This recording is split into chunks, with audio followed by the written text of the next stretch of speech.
I know a couple of you were able to submit your work, and I've provided feedback to you on Moodle.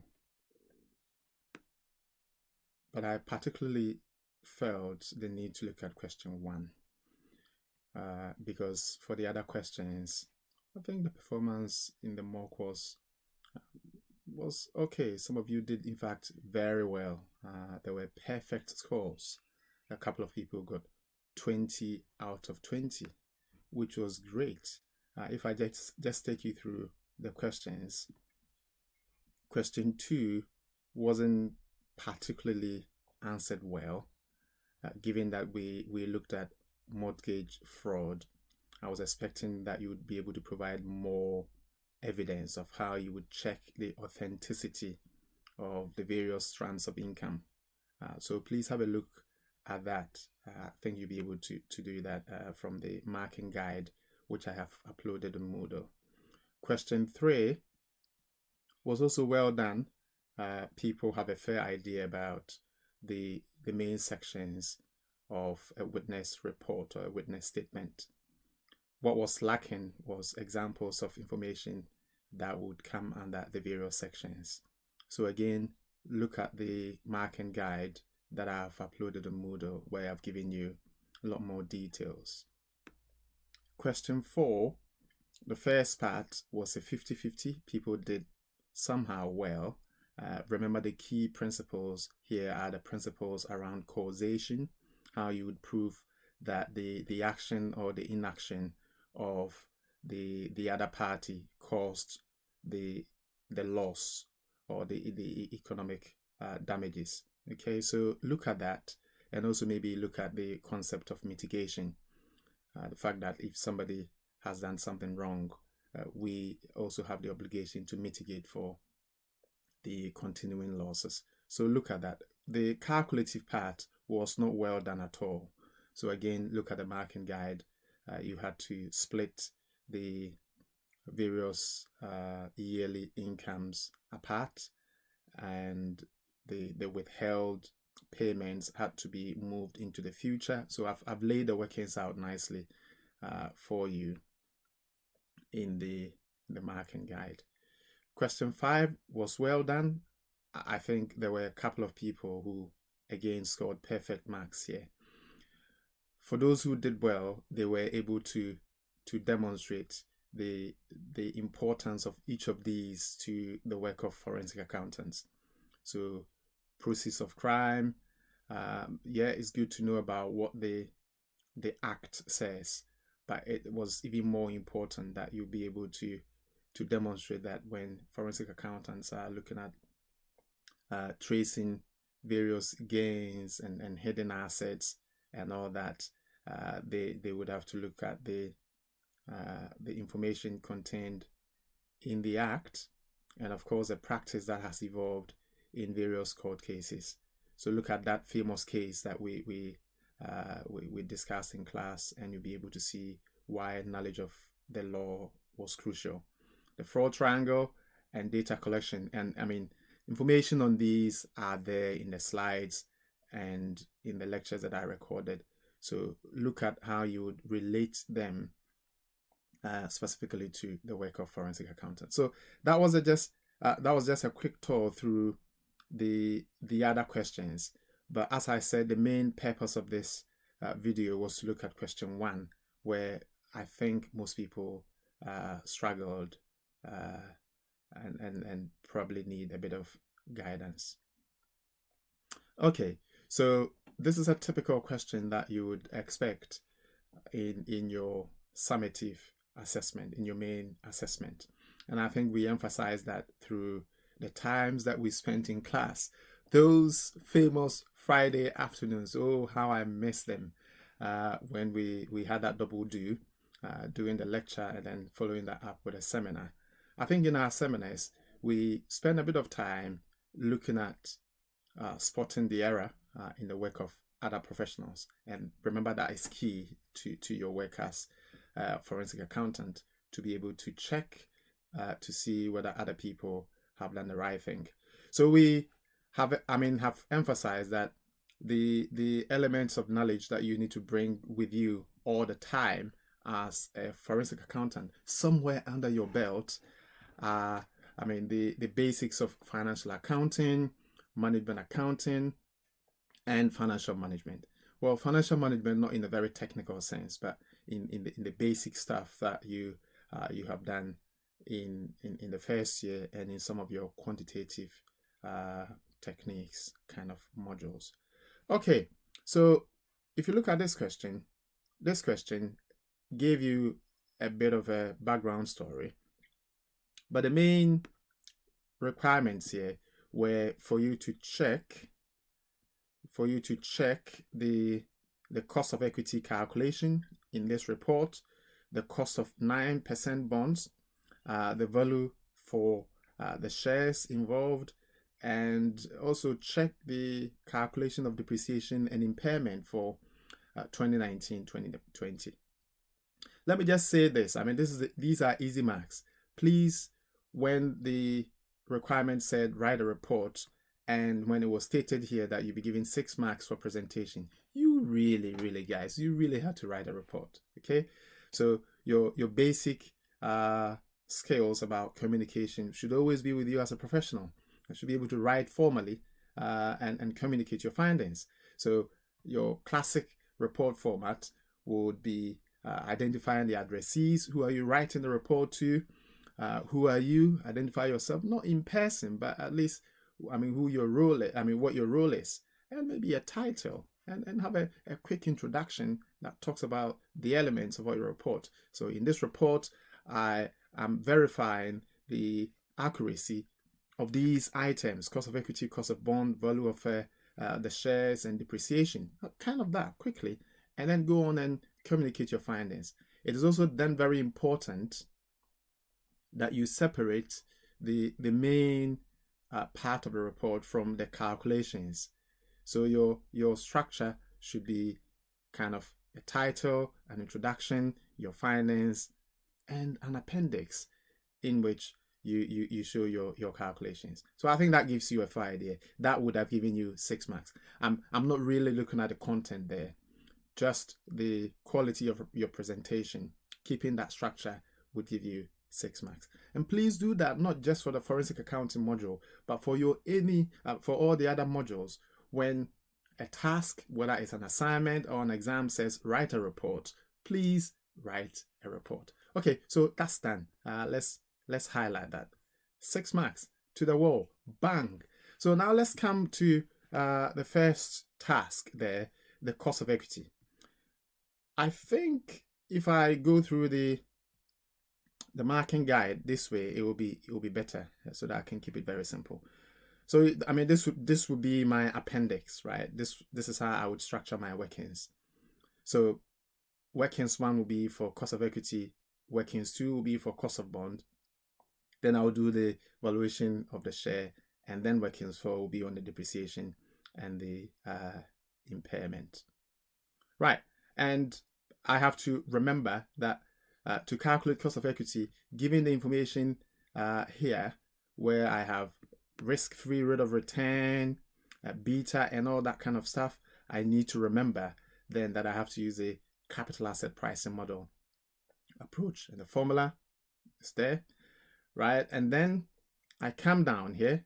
So to apply that, I'm just simply picking risk-free rate of return, beta, and the market return. And as you can see, I'm doing risk-free rate of return of 1.8% plus beta of 1.25 times the difference between market return and the risk-free rate of return. I think there were 1 or 2 people who got the right numbers, wrote it out nicely, but somehow came out with a wrong figure. So please remember the basics. When you have something like that, you'd always do the bits in the bracket first, and then you do the multiplication, and then you do the addition. But of course, if you set it up nicely like this in Excel would do the priority of the arithmetic for you. Don't do the addition before you do the multiplication. I suspect that probably was the reason why some people got those numbers right. I mean, wrong, I should say. So that one is straightforward. capital asset pricing model, pick the elements, slot them into the formula, and out comes the figure there. Let's check to see if they got it right. If we come down here, what did they, cost of equity? Oh, they've got 13%. I wonder how they got that. So that is clearly wrong. This accountant needs to go on a CPD course. Okay, right. And then we go on to the cost of the bond. Okay. In the question itself, or in the body of the story, you were given information about a 7% bond. Remember, the 7% is a coupon, and that is not the cost. Okay. And you've been given the maturity, and you've given the current price and the par value. So what comes to mind? To calculate the cost of a bond, you have to use an internal rate of return approach, finding a constant rate of return, right, for the bond. Okay, and the process looks long, but please, you really have to get this right. You've done this in the past in other modules as well, but the idea is you have to discount the cash flows of the bond using one rate, and I recommend that you discount the cash flows using 10% first, right? So you can see how I have laid it out here. I've identified the cash flows, the price that we paid today, that's why it's negative. We've got the coupon. The coupon will be 7% of 100.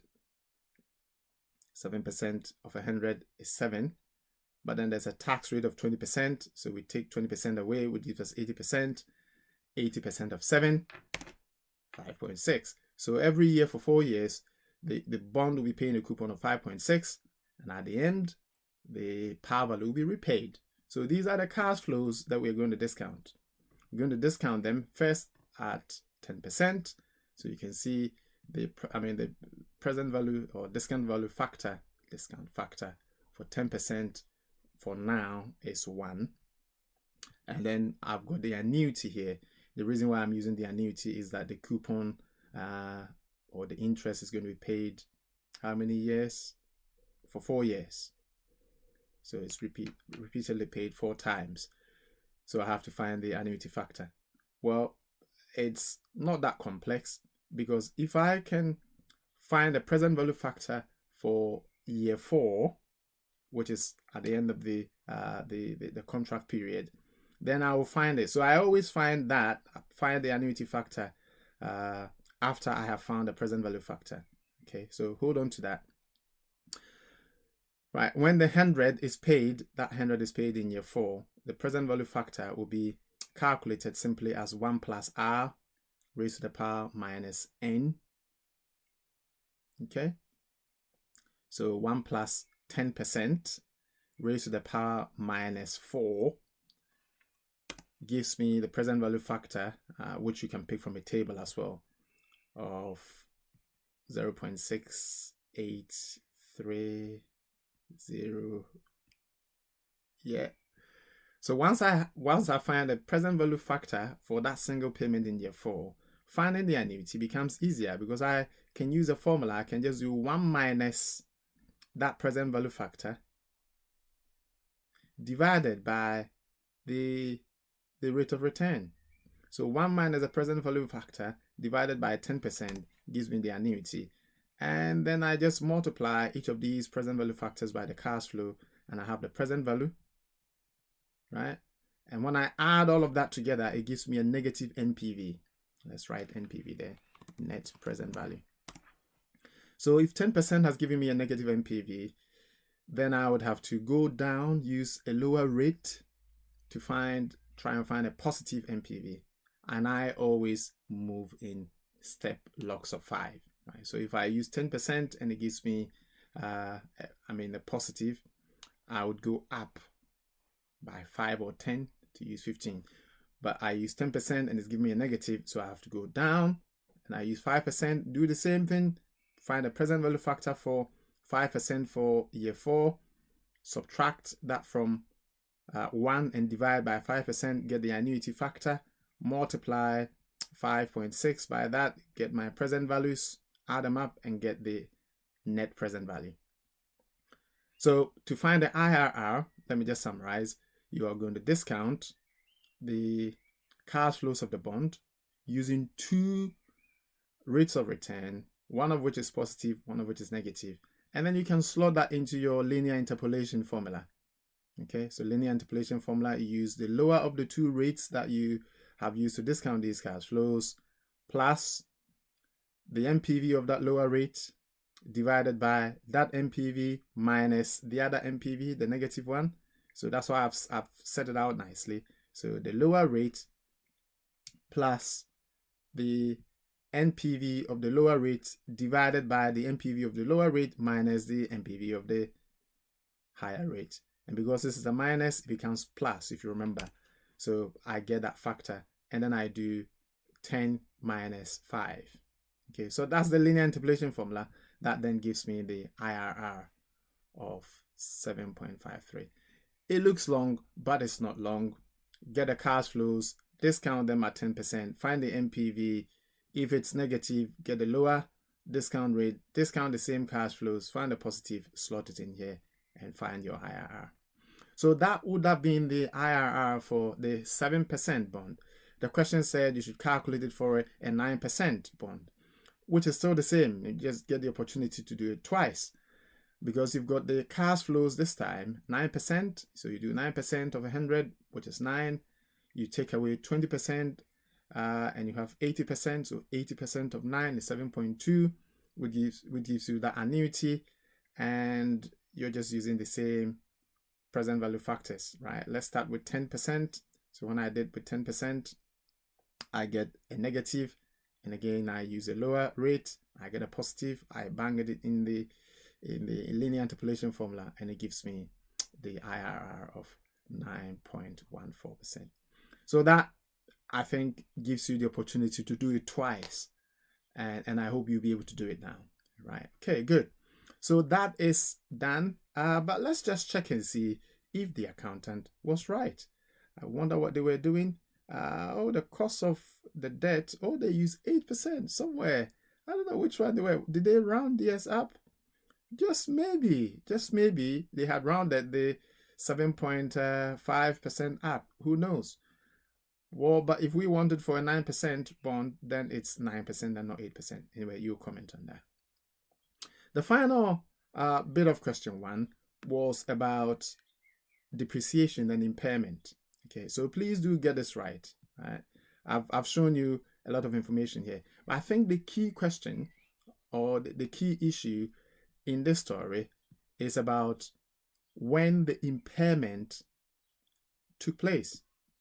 Okay, because the story gives you the cost on the 1st of January 2010, gives you the useful life and the residual value. So we can all calculate the depreciation. Oh, hang on. I think somebody got that depreciation calculation wrong.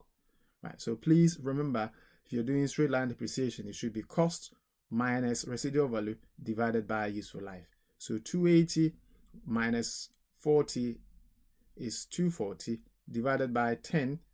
Annual depreciation should be 24,000. Right. So all the way from January 2010 to the end of 2018 or the start of 2019 is 9 years. Okay, so we will be depreciating the asset at 24,000. But here is the second point. The asset was modified on the 1st of January 2019 and revalued on the same day. So I created this just to give you something to think about. Your key decision here should be, was the asset modified before it was revalued on that day, or did we revalue it and then modify it? The way you interpret that will have an impact on your numbers. Okay, because if the asset was modified before the revaluation, then we are running with that value afterwards. And if that's the case, well, then the asset could probably have been impaired. So if you look at my marking guide, I've said here, you should have a conversation with the directors here because we need to know about the truth, right? So faithful representation, if you remember in financial accounting, what really happened, right? Was the asset not in a good state and required some modification before the revaluation, or did they revalue the asset and then decide to, modify it? So first interpretation should be straightforward. You can see my workings here. So if we assume that the asset is depreciated at 24K every year, then on the 1st of January 2019, at the time of revaluation, the asset will have a net book value of the cost minus the total depreciation. Okay, so the accumulated depreciation is taken away, and the asset's value would have been 64,000. And then we modified it. So we spent 50,000, and modification, remember, enhances the usefulness of the asset, so it should be capitalized. So we add that, and the carrying value of the asset would have been 114. So if then the revaluation gave it a value of 80K, then the asset was impaired, because an asset is impaired when the carrying value exceeds its recoverable amount. Okay, so if the worth of the asset was 80 and the value in our books is 114, then the asset is overvalued or impaired. And the difference between that is 34K. And that 34K is an impairment which should be recognized as a write-off this year. Why? Because there hasn't been any previous revaluation gains on this asset.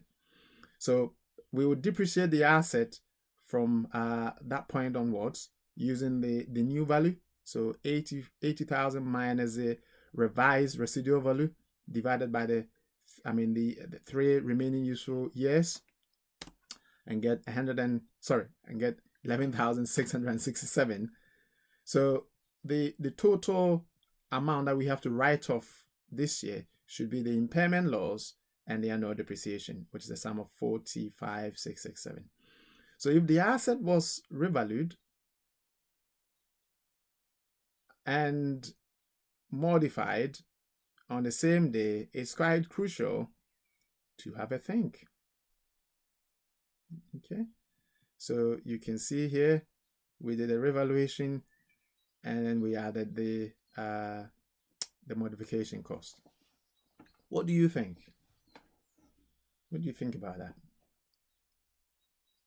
Right, as an alternative, we might say, no. What if we look at the alternative here,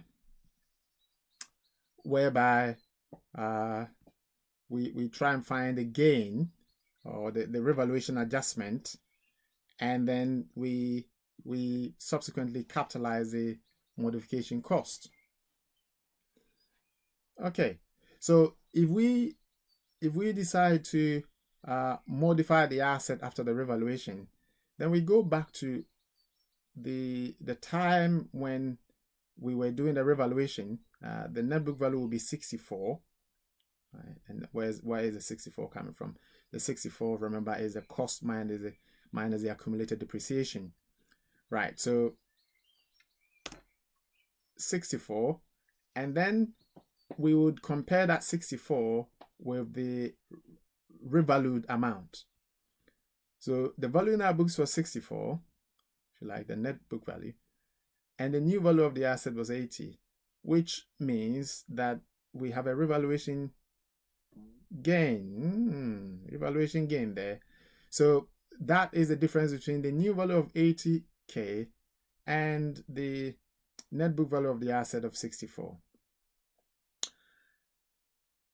So we then will modify the asset and add a cost of 50,000, which is the modification cost, to the new value of the asset, and then we would depreciate that revised cost.